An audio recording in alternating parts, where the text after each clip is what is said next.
And so that's the comparison with the way Heidegger uses the word being and the way Spengler used the idea of religion as the basic organizing principle of a society, and the way that Gebser uses his structures of consciousness. And they're all doing something similar, all these Germans, in the way that they think.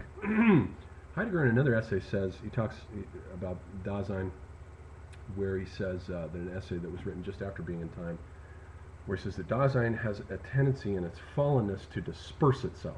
It has this tendency, the human mode of being, Dasein, has a tendency to disperse itself through loss of its focus in all the basic life tasks that consume our energy and that we lose ourselves in. And part of the thing in Heidegger, the great healing principle that reverses this entropic principle of Dasein to disperse itself through phenomena, is art. Art reverses that. Art is the negentropic principle that creates maximum coherence in a society and in the cognitive faculties of the mind of an individual. Art is the process of collecting and gathering what Dasein has dispersed and bringing it together and incarnating it and making it stand forth and setting forth new worlds laden with meaning and significance. And so, just like the way Rilke uses the angel in the Duino Elegies, the angel is that principle which translates visible phenomena into invisible spiritual ideas, and in doing that reverses the fallen state of humanity and heals it with wholeness through the maximum coherence of the creation of art. Art is about the translation of the visible into the invisible world of numinous ideas. The way that the angel descends in Rilke is somewhat similar to Heidegger's understanding of the role of art. Art is the avatar, the angelic presence that heals all the various schisms and fracture lines and ruptures that Dasein naturally, just through being here in the world, inflicts upon itself. And so, so that's the basic understanding of being from the distinction of being from Dasein. Then he goes on into this book, for the majority of it, discussing the Greek understanding of being and all of its various transformations, specifically with the Greek idea of phusis. He gives various examples from Sophocles and some other examples to look at the earliest, the evolution of the Greek idea of being. It's being that he's concerned with in this book, not Dasein. Because now he's becoming aware that it matters what each particular society thinks about being. It matters a great deal. And even within one society, as within the Greeks, being goes through quite a number of transformations. So it starts out in the Greeks, the earliest ideas being as phusis, which are things flashing forth, standing erect. It almost has a phallic aspect to it. Standing erect, poetry sets being into manifestation in words, in language. The artist captures being and sets it forth in a statue or a work of art of some sort. The philosopher in a work of great philosophy. These are all settings forth of being. They are manifestations. These are all various modes of incarnation of being itself. That's what happens within a culture, within every culture actually, but specific to phusis is this idea that things show themselves. There's an autonomy, an autopoietic self-making nature to entities that show themselves forth to us. And he says in one passage that you have to understand phusis in the sense that each thing that rises up and flashes forth creates its own space. So he's got this kind of idea here that prior to Plato, space was discontinuous. And then he says that with Plato and the shift from the understanding of being as phusis to the understanding of being as eidos, appearance, and the divorce of being from becoming, when you look at a thing, the vision almost determines the thing in and of itself, and the thing already exists in a pre-established space. The space is already made for it, where the thing appears, and it's my looking at the thing that enables me to see the eidos, the appearance, and to see how badly, if I'm a philosopher anyway, to see how badly it's a mere appearance of a Platonic form, a mere appearance of an eidos that now exists in a transcendent world. So with phusis we have this idea that being is immanent in, as he says in a passage on being and appearing, that for the Greeks, for the pre-Socratics, phusis is, being is immanent in things. They manifest this basic mysterious principle, and they're autonomous, and they have this, and truth, the original his theory of truth as aletheia, he also thinks, is basically he's digging back up the pre-Socratic idea of truth as aletheia as unconcealedness. Things unconcealed themselves to the pre-Socratics, came forth out of the darkness, unconcealed themselves, and then disappeared.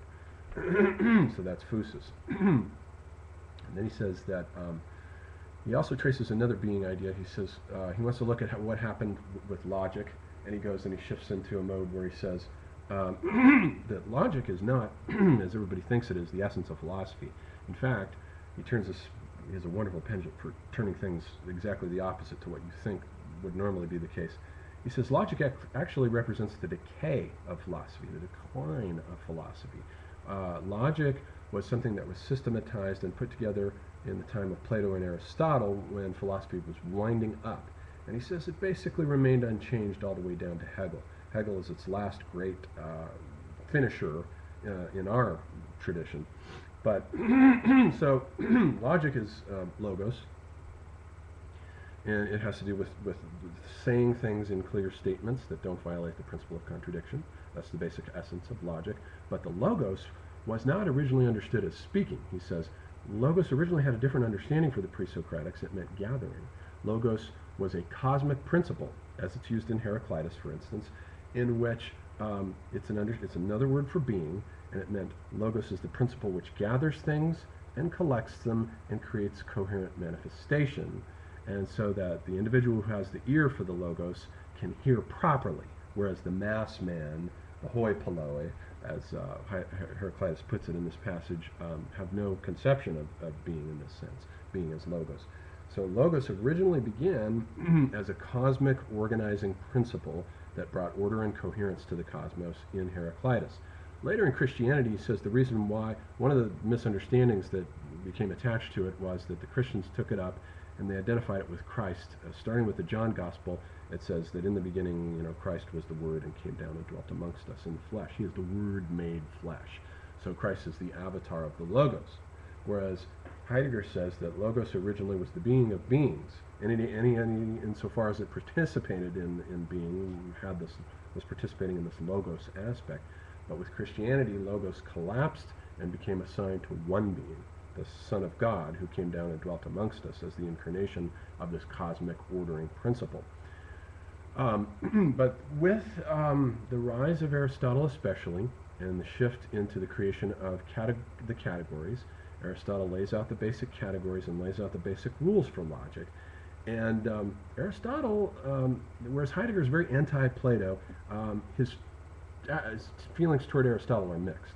In one sense, he recognizes the fall of philosophy into logic, where logos declines into mere logic with Aristotle. But also he says that Aristotle's being idea is entelechy, and entelechy takes the Platonic form and embeds it in matter. Entelechy is the principle for, within each living thing that realizes its potentialities. And so it carries a vestigial holdover in it from the pre-Socratic idea of being, that beings themselves were, or entities themselves manifested being. There's a ghost of that still in Aristotle. So he has a lot of mixed feelings about Aristotle, but insofar as logos becomes fallen then, and I love how he turns the history of philosophy upside down, and seeing Plato and Aristotle and the creation of the sciences at that time, the creation of the academy, the creation of the different disciplines of logic and rhetoric and mathematics, represented not as it's normally presented in philosophy textbooks as the great height and achievement of Greek thought, but as an utter decline and fall, the way Heidegger presents it, this disintegration into specialization with all the different subjects, the loss of the cosmic aspect of logos into mere logic, and along with that came the idea of the theory of truth as correctness. So the old idea of aletheia that had been associated with phusis, being as phusis or being as logos, in which entities unconcealed themselves, became lost, and with the creation of logic and with Aristotle, there was a new understanding and a degradation of being. So there's this loss, there's this gradual fall, and that's how Heidegger sees, and then he says that the history of Western thought ever since has been this sort of this fall, set up beginning with Plato's divorce of being from becoming.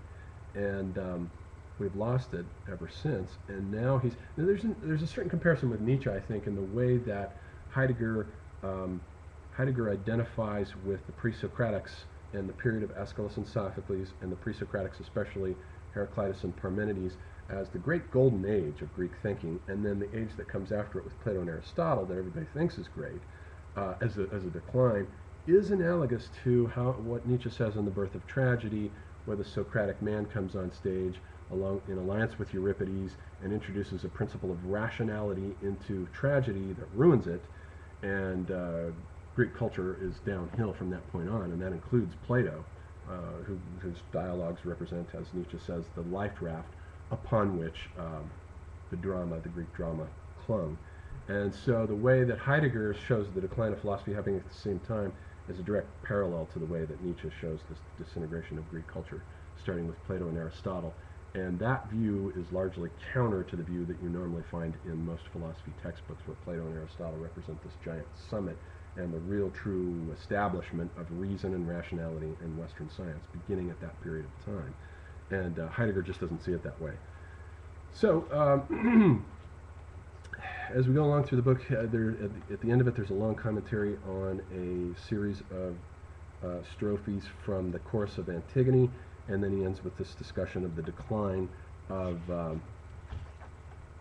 philosophy and aletheia into mere correctness. At the same time that Aristotle creates the categories, we have the first appearance of truth as mere correctness. Truth is true in accordance with the categories. And so correct thinking comes in, and it displaces the older idea in which entities show themselves forth in various modes of unconcealment, and there are always aspects of them that are still concealed. So there's always ambiguity. In the pre-Socratic worldview, there's a certain respect for ambiguity that's still inherent in the world. The world is still a mystery for those thinkers, and not so for Plato, the sterilizing light of reason that Plato and Aristotle both bring onto the stage, and ruin it for Heidegger. So he's drawing an implicit analogy between our age disintegrating into the university world, especially since the 19th century, with the rise of specialized subjects like math and philosophy and science. All these different specialized subjects represent the end of philosophy. In a later paper, he writes about the end of philosophy and the task of thinking, in which he says that philosophy now has ended. And he writes this essay, I think it's the 1950s, it's a later essay. He says philosophy has now ended because it has declined into the sciences.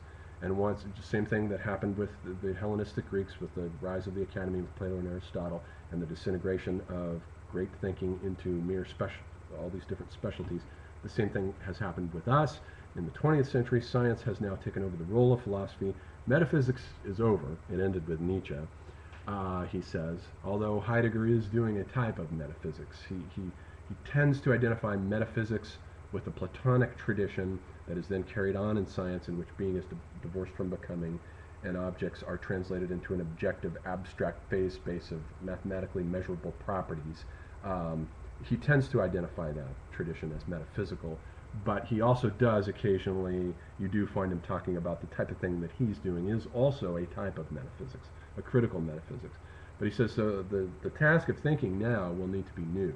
It will need to concern itself more with this idea of aletheia and the clearing, the Lichtung, in which objects come into the open region and come into manifestation, and we need to think a new type of thinking that is more interested in thinking about entities and how they manifest themselves. How that's different from traditional metaphysical philosophy, I'm not sure. It eludes me a little bit, but that's the essay. There are always these factors in Heidegger that are elusive. You can never 100% nail them down. So that's the introduction to metaphysics, and it's an excellent book to begin with. I think the only prerequisite that you need prior to reading this are the two essays on what is metaphysics, in which he talks about the nothing, and on the essence of truth, so that you're clear on his theory of truth as aletheia, because that's presupposed by this. And it's an excellent narrative that shows the history of the loss and forgetting of being, and the concealments that have come in the intervening centuries ever since then.